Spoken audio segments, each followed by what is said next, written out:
Bonjour Yann Gallu, l'invité de TV5 Monde, la chaîne francophone. Vous êtes député du Cher et vous êtes surtout le fondateur de la Gauche Forte, mais vous êtes le rapporteur du projet de loi contre la fraude fiscale et la délinquance financière.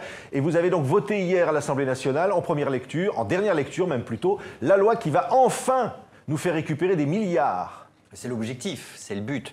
Cette loi, elle a véritablement comme objectif de durcir les conditions pour lutter contre la fraude fiscale. Vous savez, il y avait en France une certaine tolérance à ce sport national.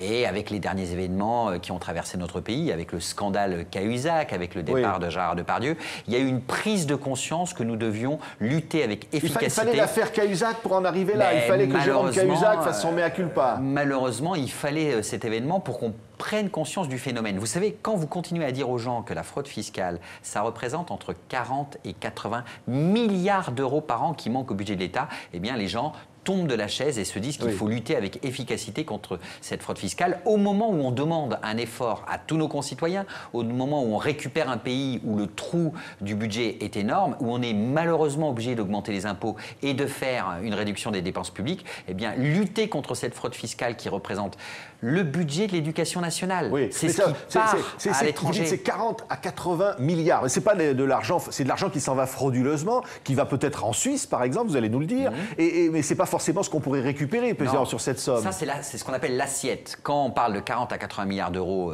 par an, on pourrait récupérer, si ces gens-là payer leurs impôts en France, entre 15 et 20 milliards d'euros par an. Alors quand vous savez qu'aujourd'hui on se bat à l'Assemblée nationale sur des amendements budgétaires qui portent sur quelques millions d'euros, que la taxe éco que nous avons remis en cause, qui a été annulée par le président de la République et le Premier ministre, représentait 1 milliard d'euros, et que là on parle de 15 milliards d'euros, on en est extrêmement loin. Alors, donc il y a de quoi récupérer. Vous dites c'est un sport national, j'ai dit presque dire c'est un sport international, parce qu'évidemment on n'est pas tout seul. Alors est-ce qu'on s'entend avec la Suisse? Est-ce qu'on s'entend avec tous les pays pour arriver enfin à faire que cet argent revienne? Alors là où vous avez raison, c'est de comprendre que la fraude fiscale, elle est internationale. Tous les pays, quel que soit leur régime fiscal, sont touchés par cette fraude internationale. Les États-Unis, l'Allemagne a plus de fraude fiscale qu'en France. Donc il y a la volonté internationale de lutter, notamment depuis 2008 et la crise financière, contre ce pillage de l'État. Et donc il faut coordonner aussi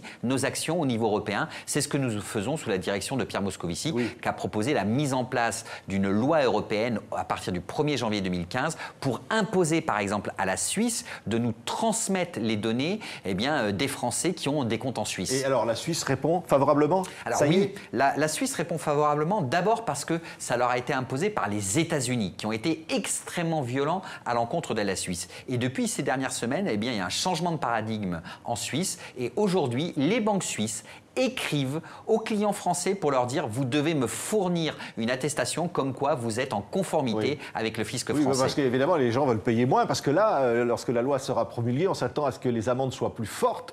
Il n'y aura pas de sursis, il n'y aura pas de tolérance? Non, là nous avons dit, Bernard Cazeneuve a dit, j'ai dit que le temps que la loi rentre en application, il reste encore quelques semaines, il pouvait y avoir des procédures de régularisation, alors qui ne seront pas des cadeaux puisqu'ils paieront exactement l'impôt qu'ils auraient dû payer en France. Mais au moins, leur dossier ne sera pas transmis à la justice pénale et ils ne se retrouveront pas devant un tribunal correctionnel. Mais après, qu'est-ce qui va se passer pour eux? Parce que si ça se durcit, ils ne vont pas vouloir évidemment se dénoncer. Alors, après, il y aura encore une période où ils pourront se régulariser, mais grâce à la nouvelle loi que nous avons votée hier soir, nous pourrons aller les chercher. Nous pourrons utiliser des techniques spéciales d'enquête, des infiltrations, nous pourrons utiliser des fichiers volés. Nous créons un procureur national financier qui va lutter contre la fraude fiscale. Donc il y a un vrai danger pour eux, pour tous ces évadés fiscaux, de se retrouver devant un tribunal. Et ça, c'est pas anecdotique. Oui, mais Yann Gallu, il y en a quoi? Vous avez dit 4000 qui ont déjà finalement se sont fait connaître. C'est peu.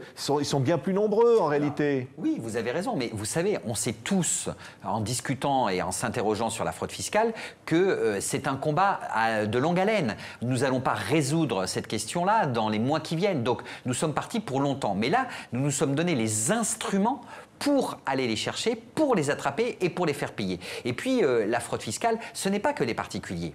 Vous avez aussi le scandale des entreprises qui pratiquent l'optimisation fiscale. Vous savez, en France, quand vous êtes dans une circonscription comme la mienne, à Bourges ou à Saint-Amand-Montrond, eh bien, nos entrepreneurs, localement, ils payent 30% d'impôts sur les sociétés. Les grands groupes, les multinationales payent 3% d'impôts. Donc, il y a un scandale d'État là aussi sur l'optimisation fiscale. Et ça, c'est un combat que nous devons mener dans les semaines et les mois qui viennent. L'UMP vous critique, l'UMP dit c'est de la poudre aux yeux.